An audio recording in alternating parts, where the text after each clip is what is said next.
In tonight's news edition, the U.S. Secretary of State meets Palestinian President Mahmoud Abbas in Ramallah and says a framework agreement besides borders and security would aim to address all key issues such as refugees and Jerusalem. In the latest flare-up in Egypt, 11 people are shot dead as supporters of the Muslim Brotherhood clash with police.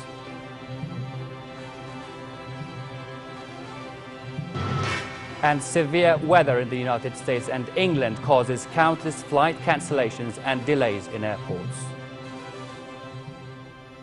Good evening and welcome to the news. U.S. Secretary of State John Kerry met Palestinian President Mahmoud Abbas in Ramallah today. Kerry has told reporters that a framework agreement beside borders and security would aim to address all the conflict's key issues such as refugees and Jerusalem.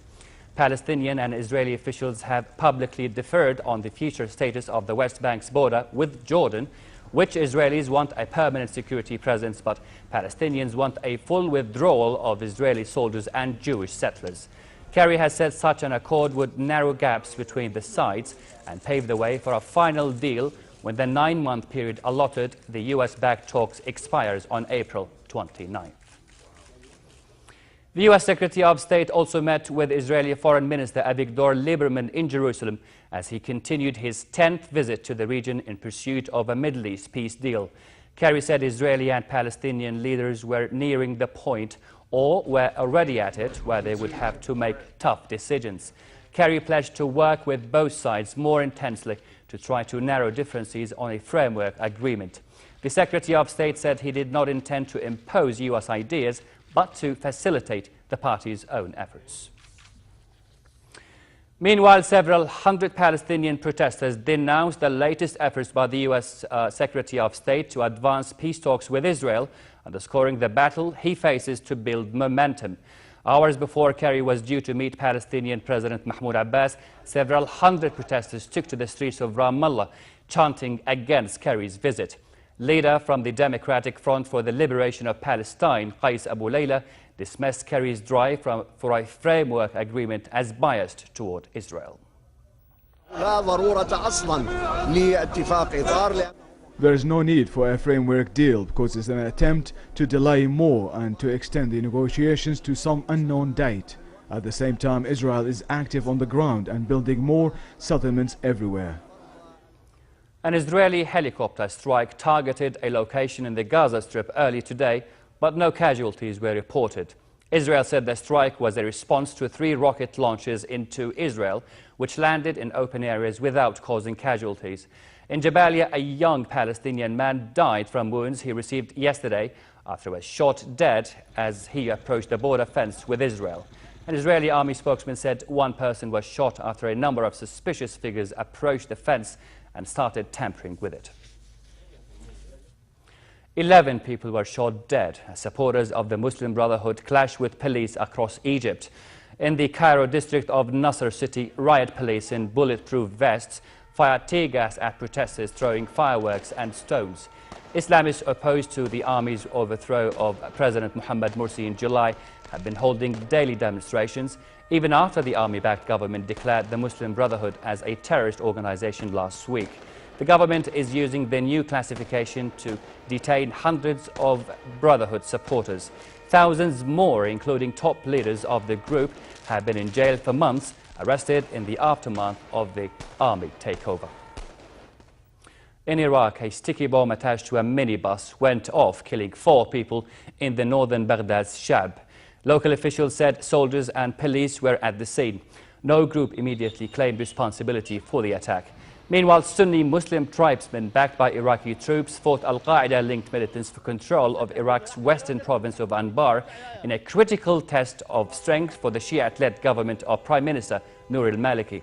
Security officials and tribal sources said, dressed in black and waving Al-Qaeda flags, hundreds of Islamist insurgents using machine guns and pickup trucks mounted with anti-aircraft guns battled tribesmen in the streets of the city of Ramadi.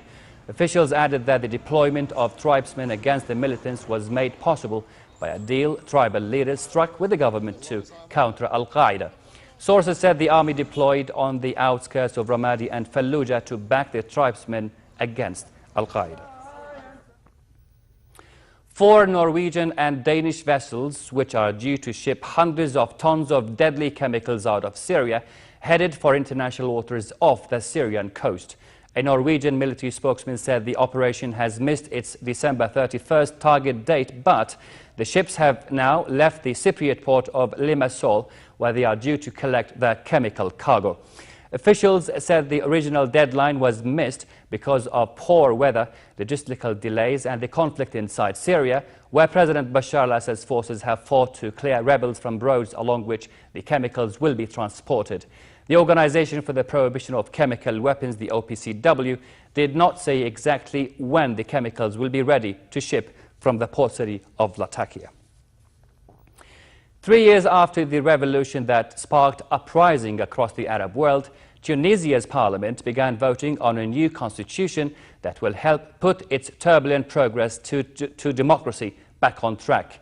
Finishing the charter is a key step before a caretaker government takes office to end a crisis between Islamist and secular parties that threatened Tunisia's transition after the ouster of Zayn al-Abidin bin Ali. About 192 of the National Assembly's 217 members attended the original debate, where lawmakers began voting one by one on the introductory clauses to the Constitution. Approval of all 146 articles is likely to take at least a week. The northeastern U.S. has been hit by a major winter storm with 53 centimeters of snowfall recorded in one town in Massachusetts. In England, heavy rain and high tides caused flooding across large areas of southwest, with sections of River Severn bursting its banks in Gloucestershire. Thousands of flights have been cancelled or delayed. More in this report. England's green and pleasant land, now under several inches of water. High tides and strong winds have caused severe flooding, and there's more expected. Roads and rivers have merged as riverbanks burst, and people have been told to remain vigilant. Britain's Environment Secretary Owen Paterson. I'd appeal to everyone to keep in very close touch with the warnings which are being put out on a regular basis by the Environment Agency, to pay heed to them, as these floods and the coast will be dangerous. Britain has been told to brace itself for another series of devastating storms. On Friday, the UK's Environment Agency issued 10 severe weather warnings, indicating a possible risk to life. The exceptional weather conditions are also taking their toll on British businesses. Bad weather in the run-up to Christmas has already been blamed for keeping shoppers away from UK high streets. And according to Meteo Group senior meteorologist Matt Dobson, it could become a familiar pattern. It's all down to a phenomenon that is called the jet stream. It's basically a narrow ribbon of strong winds, around about 5 to 7 miles above the surface. And it's always there, really. It's always blowing across from America, across the Atlantic towards the UK. But it does vary in strength and direction, and these little sort of changes and fluctuations in the jet stream affect our weather. Whilst the UK is being battered by floods, the US is experiencing severe snowstorms. Planes at Boston's Logan Airport were grounded, disrupting travel for hundreds of passengers. In all, around 1,500 US flights have been cancelled and almost double that delayed. The severe weather is also having an impact on energy prices. Canadian crude hit a 5-month high on Thursday on concerns that production could be disrupted. And NYMEX gas futures were 9 cents higher on Thursday, traders anticipating higher demand for heating as temperatures drop in the US early next week. In contrast, energy prices were easing as the weather in parts of Europe such as Germany, France and Italy is much milder than expected. Because we've got this very strong westerly jet stream blowing across the UK, it's tending to draw a lot of warm air up from the Mediterranean, also from further afield such as the tropical Atlantic. So lots of warm air moving up across Spain, into Italy and into parts of southeastern Europe. While severe weather conditions are becoming more the norm, there's little anyone can do to prevent them.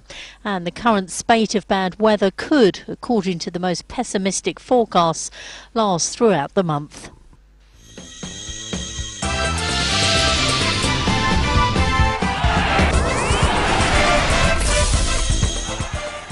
New Atletico Madrid player Jose Sosa trained with the rest of the squad to prepare for their league clash at Malaga on Saturday.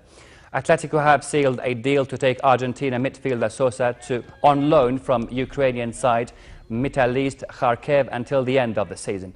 At a news conference in Madrid today, coach Diego Simeone hinted that a player could leave the club during the winter transfer window. Sosa previously played under Atletico coach and compatriot Diego Simeone in Argentina with Estudiantes de La Plata and also played for Bayern Munich.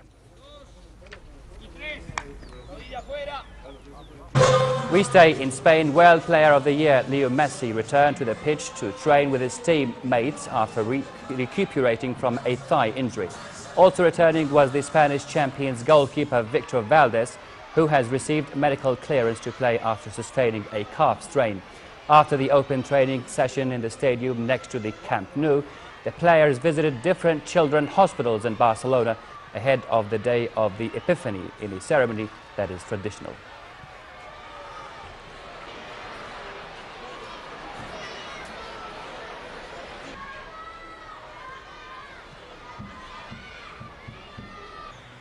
And finally, Serena Williams beat Maria Sharapova 6-2, 7-6, 9-7 to reach the final of the Brisbane International. In a match that involved poor serving and high-quality grab strokes in equal measure, Williams maintained her hold over Sharapova to set up a final showdown with second seed Victoria Azarenka.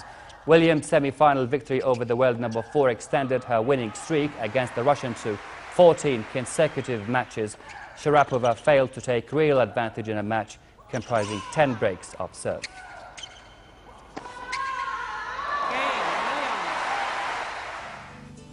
Finally, cold and partly cloudy tonight with southeasterly fresh winds. Frost is expected across the hilly areas and the Badia Desert region in the late night and early morning hours. Tomorrow, unstable weather will affect the country with a chance for local showers, especially in the eastern and southern parts of the country. Winds will be easterly to southeasterly brisk, blowing dust at times.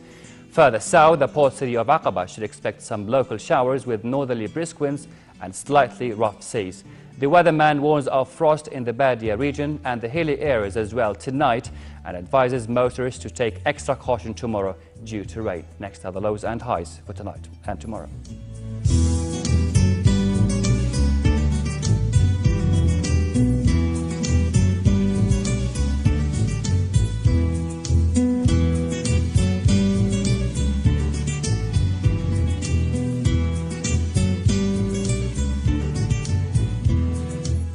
Now our top stories once again.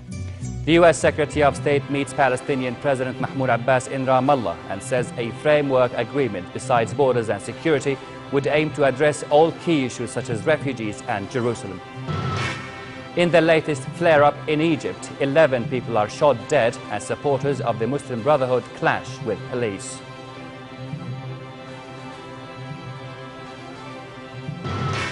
And severe weather in the United States and England causes countless flight cancellations and delays in airports.